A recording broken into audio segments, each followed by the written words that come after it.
warahmatullahi wabarakatuh. Perkenalkan, nama saya Ripanagan Ramadan. Pada kesempatan kali ini, saya bersama salah satu dari leader di PT Astra Daihatsu Motor akan sedikit berbincang mengenai dunia industri menurut pandangan beliau. Tanpa berlama-lama lagi, kita akan langsung ke narasumber kita pada kesempatan ini, yaitu Pak Dedi.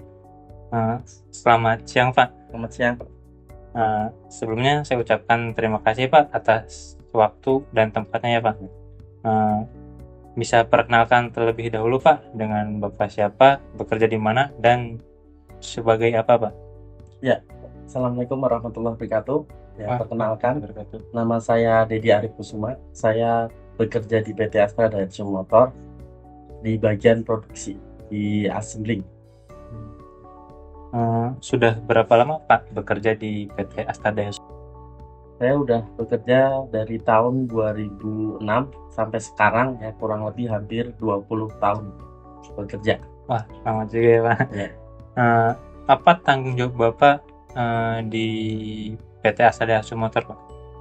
Ya, sebagai tim leader, tanggung jawab saya menjaga efisiensi, kualitas, dan karyawan bekerja sesuai dengan SOP dan ketentuan peraturan standar yang telah ditentukan oleh perusahaan, ya. Jadi untuk menjamin kualitas dan juga efisiensi sesuai yang telah ditentukan.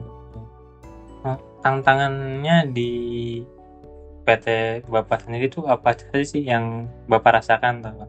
Tantangan tersendiri yang Bapak rasakan Pak? Tantangan dalam hal melakukan bekerja tuh Pak? Ya, kalau tantangan dalam bekerja, ya, mungkin mendidik ataupun menjadi mentor karyawan baru, ya, itu tantangan yang paling sulit ya, karena apalagi di generasi Gen Z ya, banyak keluh kesah lah Ya. untuk karyawan baru ya, terutama yang belum pernah sama sekali bekerja, ya itu harus benar-benar kita dampingi, kita audit, kita sampling hasil kerjanya. Tantangannya kalau di jalur produksi seperti itu.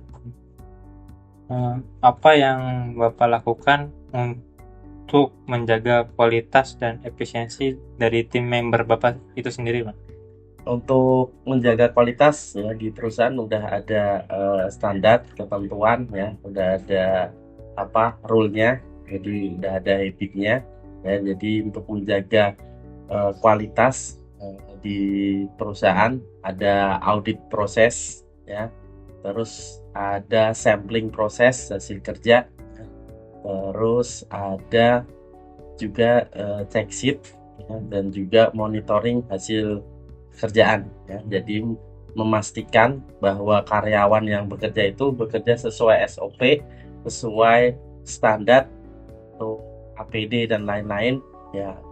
Jadi harus dipastikan ya, dengan audit ya, dengan sampling ya, per 2 jam sekali ataupun per 1 jam sekali ketika tidak ada handcutten dari proses ataupun pos yang di hari itu.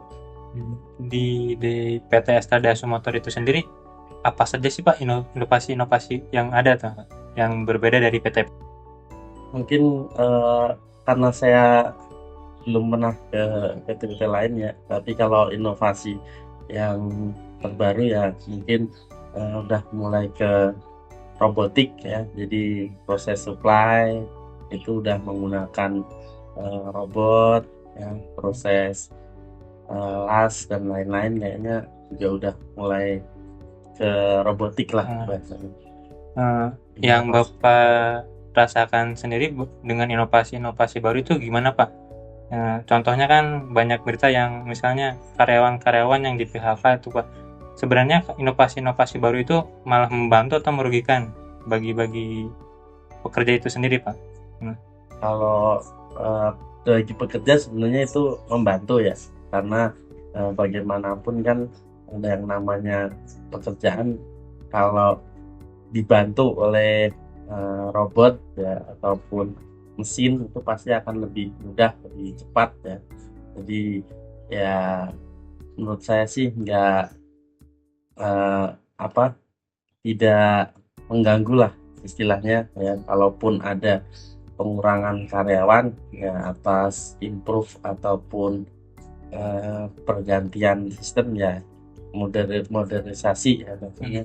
Ya kita harus menyesuaikan Pak, karena kita tidak boleh istilahnya eh, menutup istilahnya inovasi yang ada, karena ya kita harus upgrade skill dan juga ya istilahnya harus lebih upgrade perubahan. Eh, Menurut Bapak sendiri juga, buat kita kan calon-calon pekerja kan, apa skill-skill yang dibutuhkan di dunia industri, Pak? Ya kemungkinan kalau skill-skill di dunia industri ya kayak perbaikan ya, mungkin di mesin, skill eh, menggunakan alat-alat berat ataupun skill-skill yang berhubungan dengan apa mesin. Nah itu sangat diperlukan ya, selain apa hal-hal yang mungkin istilahnya standar ya, jadi ya minimal bahasa dan lain-lain itu perlu Pak ya, karena kalau kita udah punya sertifikat ya untuk eh, bahasa terus alat berat dan lain-lain, itu pasti akan lebih mudah Pak. Ya. Untuk yang terakhir ya Pak, apa pesan Bapak bagi calon mahasiswa calon pekerja ya Pak? Yang Bapak tahu sendiri juga kan di sekarang itu generasi Z ya Pak, di mana banyak yang dibicarakan tuh generasi Z itu kayak ibaratnya pengen simple lah, malas juga Pak. Bagaimana pendapat Bapak tentang itu Pak? Ya kalau dari evaluasi ya beberapa mungkin pergantian manpower ataupun karyawan dari terutama anak-anak baru ya, itu emang eh, cenderung istilahnya eh, apa udah bilang ngeluh lah, biasanya udah ngeluh ya, pinginnya kerjanya enak ya, kerjanya santai. Nah tapi ya menurut saya sih tetap ya, saran saya sih eh, tetap semangat, niatkan kerja untuk ibadah ya, terus karena mungkin belum pernah merasakan dunia kerja yang tadinya kita hanya diam ya, terus harus bekerja dari pagi sampai sore ya, mungkin harapannya lebih cepat beradaptasi ya, lebih cepat istilahnya menyesuaikan ya, karena ya mau nggak mau kalau kita maunya kerjanya enak juga nggak bisa kalau Bisa kita ini. ngikut orang. Jadi ya harapannya ya teman-teman bisa cepat adaptasi lah dalam pekerjaan. Nah, Mungkin saya itu. Nah, Pak, terima kasih Pak atas waktu dan tempatnya Pak.